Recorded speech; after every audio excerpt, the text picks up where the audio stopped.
Newly released air traffic control audio reveals the moment officials spotted a Delta Airlines jet crashed on the runway. Emergency crews rushed to the scene as smoke and fire became visible. As investigators worked to determine what led to the crash, survivors share their accounts of the harrowing experience. Please click on the subscribe button to support us in continuing. The Delta Airlines flight was involved in a serious accident while landing at Toronto Pearson International Airport. The aircraft, arriving from Minneapolis, overturned on the runway and left passengers working to escape the wreckage. Officials have confirmed multiple injuries, but fortunately, all people on board survived.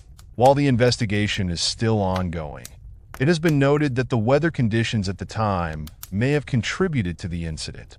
Flight 4819 departed from Minneapolis, St. Paul International Airport at 11:47 a.m. local time for what was expected to be a routine trip to Toronto.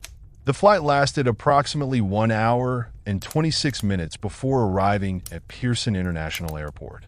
At 2:13 p.m. local time, as the aircraft attempted to land on runway 23, something went wrong. Weather reports at the time showed strong crosswinds, with gusts reaching 35 knots and blowing snow, reducing visibility. Upon touchdown, the aircraft skidded sideways, lost control, and flipped over onto its roof. The force of the crash detached its wings, and a fire ignited near the left side of the fuselage. Passengers and crew were left hanging upside down in their seats as smoke filled the cabin. Moments after the crash, air traffic controllers at Toronto Pearson International Airport realized the severity of the situation.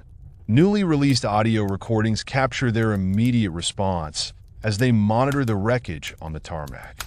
At 2:13 p.m., air traffic control confirmed the crash. "This airplane just crashed," an official radioed. "It's on runway 23 right, at the threshold right, at the intersection 23 and 15 left." Moments later, another transmission revealed the severity of the situation. "The aircraft is upside down and burning," a responder reported. In the background, an observer noted that some passengers were already outside the aircraft, saying, "Just so you're aware, there's people also walking around the aircraft there." The response team confirmed their awareness and assured that emergency crews were en route.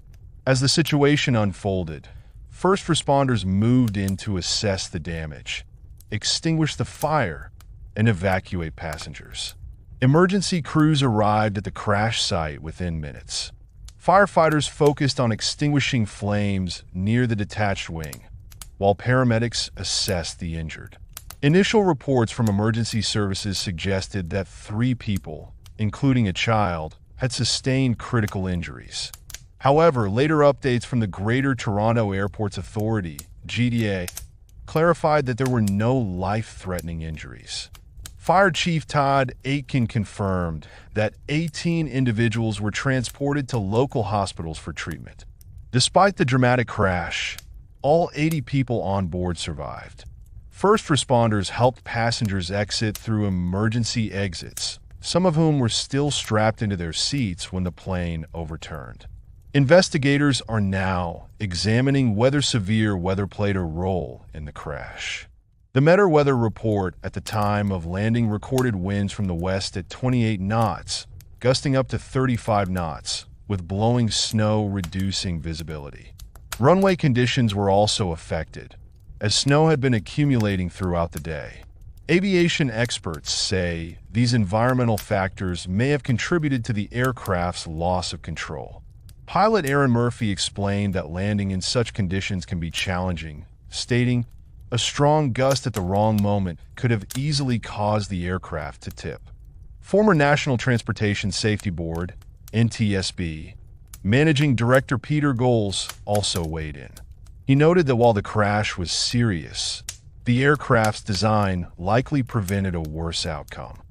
"The airplane was designed to take a hit like this," Goals said, adding that modern aircraft are built with structural reinforcements to minimize damage in hard landings. Following the crash, Delta Airlines issued a statement addressing the incident and expressing support for those affected.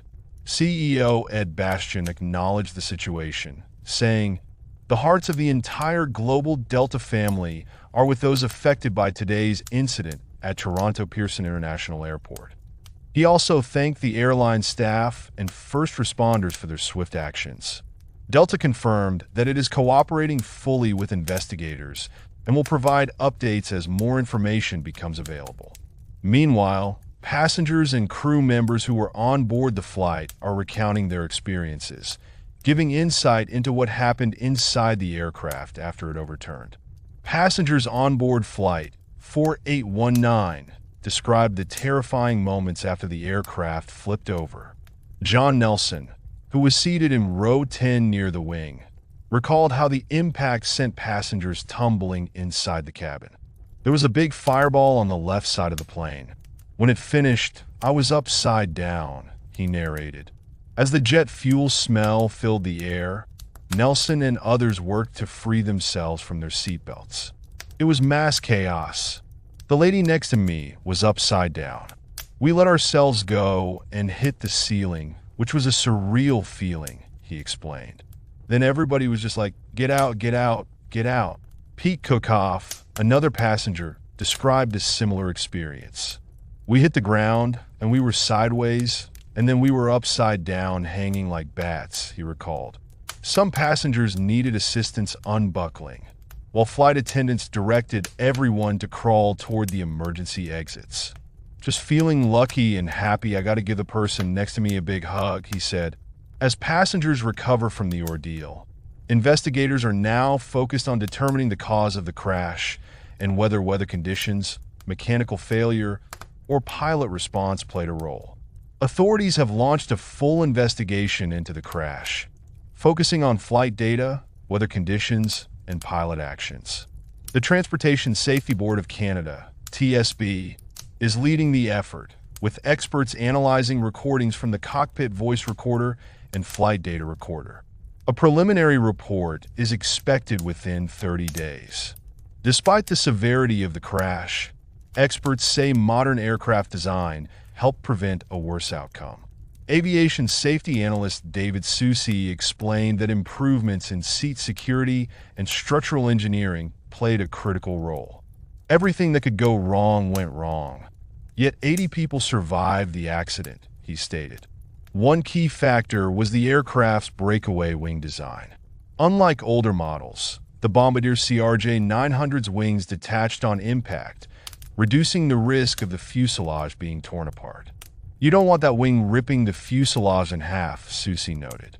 "You want to make sure that it breaks away as it's supposed to." Flight attendants also received praise for their quick response. Goals emphasized that their training in emergency procedures was crucial in getting passengers out safely. "People think that they're just simply there to provide service, but the bulk of their training is an emergency service response," he said. As the investigation continues, survivors are left processing the experience. Many are relieved to be alive, while others await answers about what caused the plane to overturn. As Nelson reflected on the ordeal, he said, "It's amazing that we're still here." The Toronto crash is the latest in a series of aviation accidents that have shaken travelers worldwide. In December, a crash in South Korea claimed 179 lives, and a fatal mid-air collision near Washington left 67 people dead. Thankfully, Flight 4819 had no fatalities.